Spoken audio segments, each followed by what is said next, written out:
الفيديو بتاع النهارده بقى هيفرق معاك في شغلك جامد جدًا، سواء شغلك ده مثلًا أنت طالب أو مثلًا مكتب محاسبة أو أي حاجة ليها علاقة ببرنامج الإكسل، لإن بييجي لي أسئلة كتير على برنامج الإكسل أنا مبتدئ أو أنا أبدأ منين، وإيه هي المعادلات أو أهم المعادلات اللي المفروض أكون عارفها في برنامج الإكسل، ولو مثلًا أنا رايح مكتب محاسبة المفروض إن أنا أكون عارف إيه أو إيه المعادلات المهمة، وكل دي أسئلة بتيجي لي. في الفيديو ده بقى لو أنت بقى طالب مبتدئ أيًا كان وظيفتك ليها علاقة ببرنامج الإكسل، لو فهمت المعادلات اللي إحنا هنشرحها مع بعض النهارده في الفيديو، أضمن لك إن أنت بنسبة 70% هتخرج من الفيديو تقدر تتعامل على برنامج الإكسل، وتقدر تتعامل مع المعادلات بكل سهولة. إيه هي بقى المعادلات دي؟ يالّا بينا نروح نشوفها مع بعض.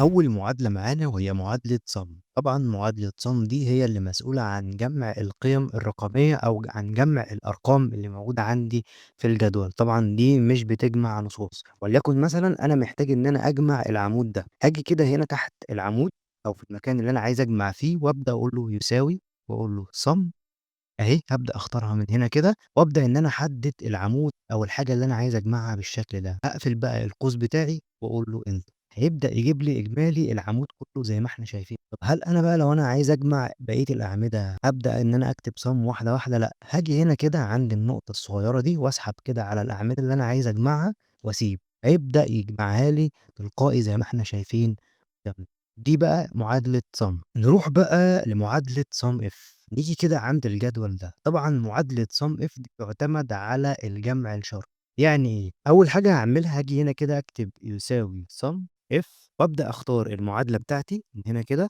وبعد كده هيقول لي الrange بتاعك إيه، هاقول له البيانات أو المنتج بتاعي.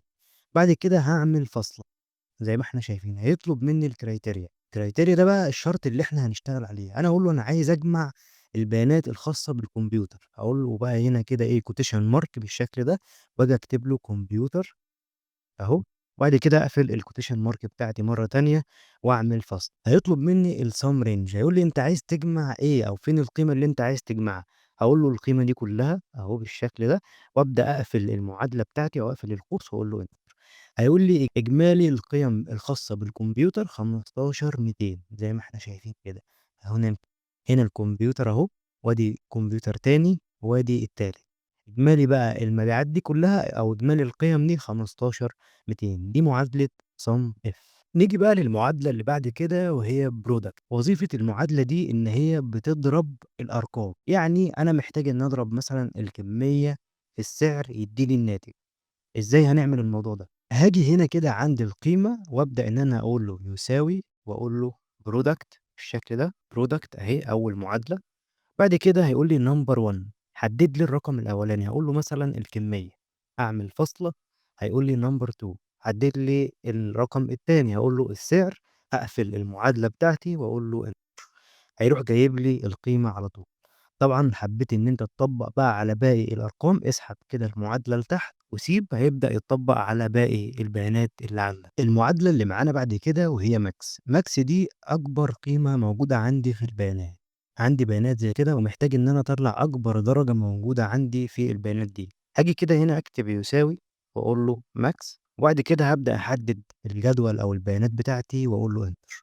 هيطلّع لي أكبر قيمة موجودة عندي اللي هي 360. المعادلة اللي بعد كده هي minimum وهي أقل قيمة. إزاي بقى نستخدمها؟ هاجي هنا كده أكتب يساوي وأقول له minimum أهي، وبعد كده أحدد برضه الجدول أو البيانات بتاعتي وأضغط enter.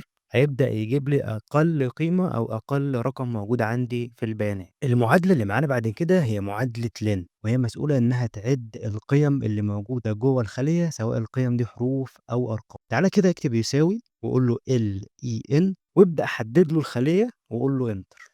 هيجيب لك 4. تعالَ كده نعدّها 1، 2، 3، 4. تعالَ بقى اسحب المعادلة، هيبدأ يطبّق لك المعادلة على البيانات اللي موجودة عندك. نروح بقى للمعادلة اللي بعد كده وهي average. وليكن مثلًا عندي بيانات زي دي أو المجموع ده، محتاج إن أنا أجيب متوسط الأرقام اللي موجودة عندي دي. إزاي هاعملها؟ هاجي هنا كده أكتب يساوي وأقول له average واختار المعادلة بتاعتي، وبعد كده أحدد البيانات أو الأرقام اللي أنا عايز أجيب المتوسط بتاعها وأقول له هيجيب لي المتوسط زي ما إحنا شايفين كده. لو حبيت تشيل الpoint 1 دي ممكن تشيلها من فوق هنا كده، تعالَ عند الشكل ده وابدأ اضغط عليه ضغطة، هيبدأ يشيلها لك زي ما إحنا شايفين وهتبقى رقم صحيح زي ما أنت شايف كده. طبعًا لو حبيت تطبّقها بقى على كل الأعمدة اللي أنت شايفها دي، تعالَ هنا كده عند النقطة دي وابدأ اسحب كده لورا، هيبدأ يطبّقها لك على كل الأعمدة اللي موجودة عندك. المعادلة اللي معانا بعد كده proper. المعادلة دي وظيفتها إن هي بتحوّل لي الحروف بتاعة الأسماء capital، يعني هتحوّل لي أول حرف capital من كل اسم. يعني إيه؟ تعالَ كده اكتب يساوي وقُل له proper، حدد أول خلية معانا، اقفل القوس بالشكل ده وقُل له enter. لو لاحظت كده حوّل لك الحرف الA capital وحرف الM capital وباقي الحروف small عادي. اسحب بقى المعادلة لتحت هتطبّق على باقي الخلايا. نروح بقى لمعادلة upper. المعادلة دي عكسها تمامًا، بتحوّل لي كل الحروف اللي عندي لcapital. تعالَ كده نكتب يساوي ونقول له upper، حدد البيانات بتاعتك، اقفل القوس وقُل له enter، هيبدأ يحوّل لك الاسم كله capital. اسحب بقى المعادلة تتطبّق على باقي البيانات. نيجي بقى للمعادلة اللي بعد كده وهي concatenate. المعادلة دي مسؤولة عن إن هي تجمع الاسمين مع بعض. يعني تعالَ نكتب يساوي بالشكل ده concatenate، نبدأ نحددها ونحدد الاسم الأول، نعمل فاصلة، حدد الاسم التاني، اقفل المعادلة أو اقفل القوس قُل له enter، هيجمع لك الاسمين مع بعض زي ما إحنا شايفين كده. اللي بعد كده VLOOKUP. المعادلة دي مهمة جدًا وهتستخدمها كتير جدًا في الExcel وهتتسأل عليها كتير. تعالَ كده نجرّب إن إحنا إزاي نقدر نستخدمها. أنا عندي الاسم ومرتب، محتاج إن أنا أكتب اسم الموظف هنا يظهر لي المرتب بتاعه. إزاي هنعملها؟ تعالَ كده عند المرتب اكتب يساوي وقُل له VLOOKUP. بعد كده يطلب منك الvalue، حدد لي الاسم. أنا عايز الاسم لمّا أكتب اسم عميل هنا أو الموظف هنا يظهر لي المرتب بتاعه. يبقى حدد الخلية بتاعة الاسم، أعمل فاصلة، هيقول لي table array، حدد لي الجدول بتاعك. هابدأ إن أنا أحدد البيانات كلها بتاعتي وأعمل فاصلة. بعد كده index number، هيقول لي رقم العمود اللي أنت عايزه يظهر في المرتب.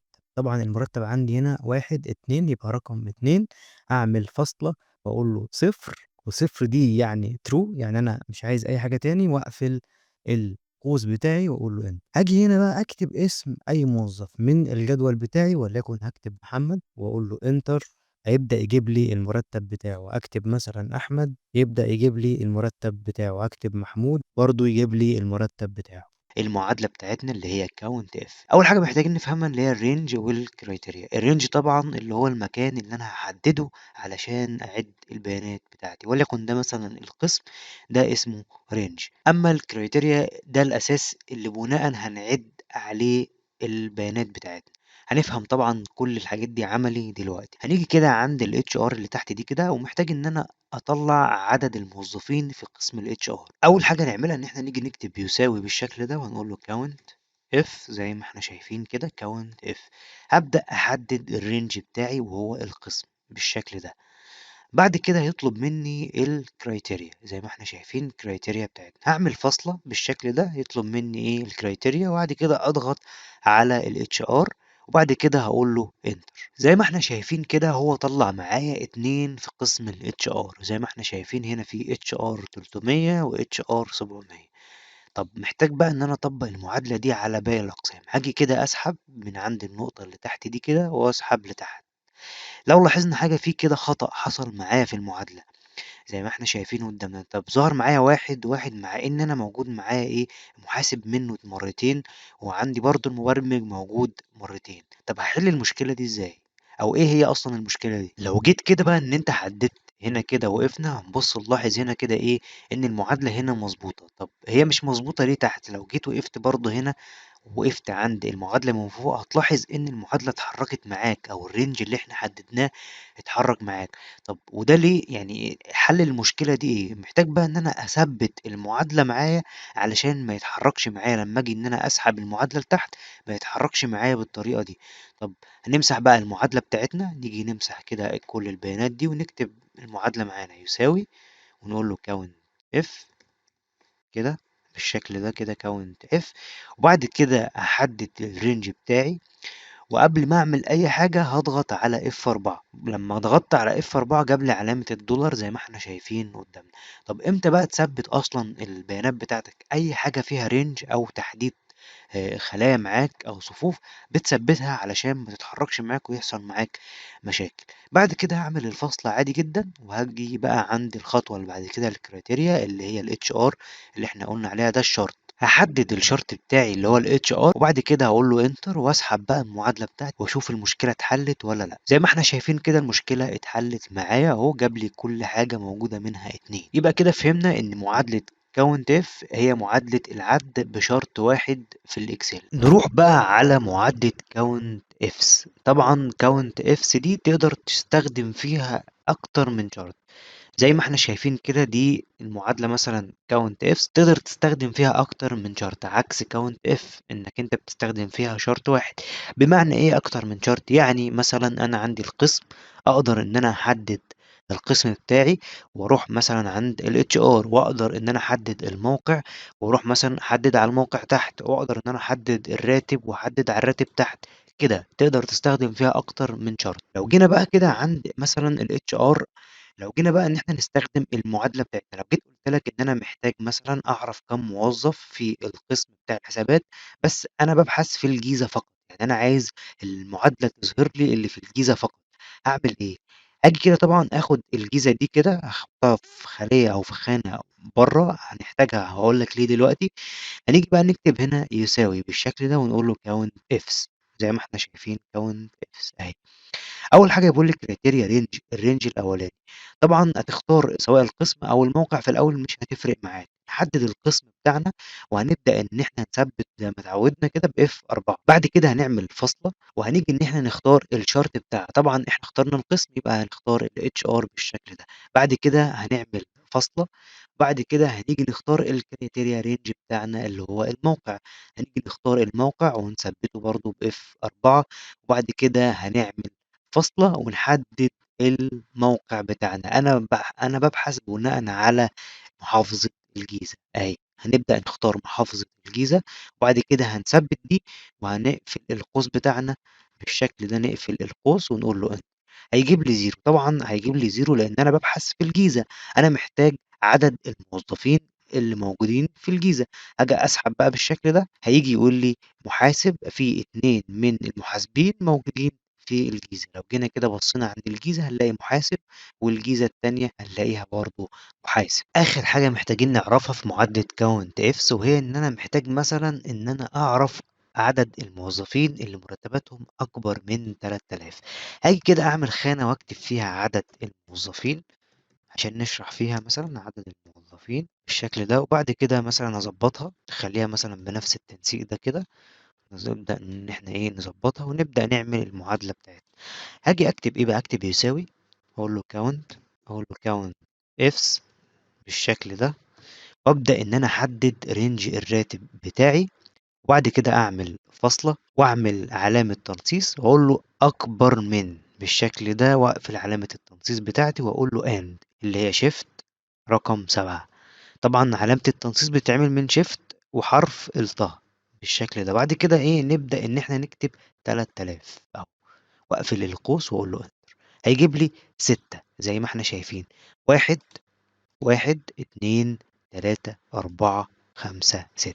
طبعًا ال6 دول اللي مرتباتهم أكبر من 3000. نروح بقى لدالة count، اللي معروفة عن دالة count طبعًا إن هي مش بتعد نصوص، بتعد أرقام. طب إزاي؟ هنيجي نكتب كده يساوي أهو ونقول له count بالشكل ده، نقول له count ونبدأ إن إحنا نحدد مثلًا الأسماء بتاعتنا أو النصوص ونقول له enter. بُص كده ظهر معايا 0 طبعًا علشان هي مش بتعد الأسماء، بتعد أرقام فقط. لو جينا بقى إن إحنا مسحنا كده وكتبنا يساوي count أهو، وحددنا مثلًا أي أرقام بالشكل ده وقُلنا enter هيبدأ يجيب لك 6.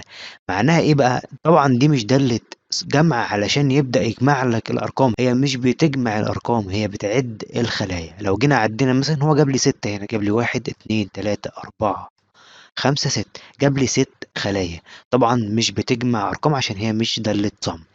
طيب إزاي إن أنا محتاج إن أنا أعد النصوص طيب معايا أو الأقسام أو الخلايا اللي فيها نصوص؟ زي ما إحنا شايفين كده زي ما هي بالشكل ده، نيجي نمسح كده كل ده كده ونقول له count A.